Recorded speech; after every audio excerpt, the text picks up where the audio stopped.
Bitcoin, uranium, commodities, oil.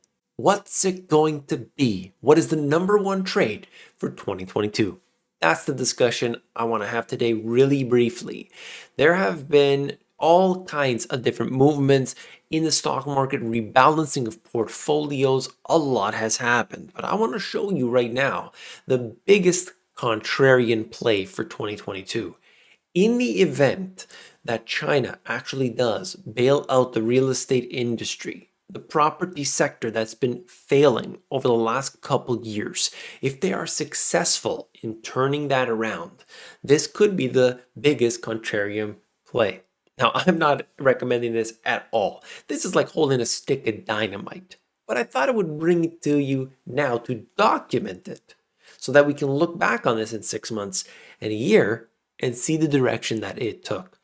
You see, what's happening with China right now is a little bit different than the rest of the world. We are seeing a quantitative tightening policy globally, for the most part.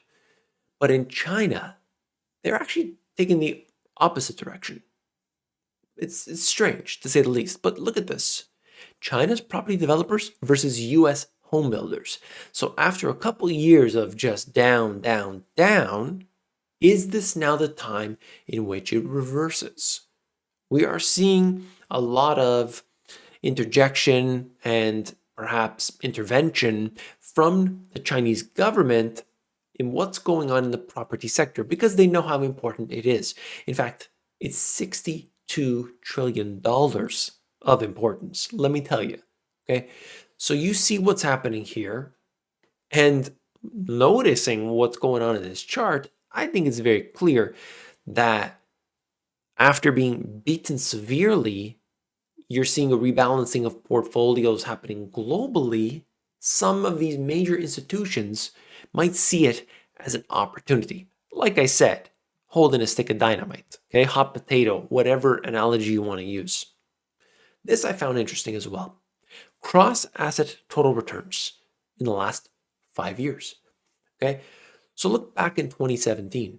Now, by the way, 2017, you heard it all over the place. Goldilocks, Goldilocks, Goldilocks. That was the number one word. Why? Because month after month after month after month of positive gains and basically no bad news whatsoever. It was nowhere to be found.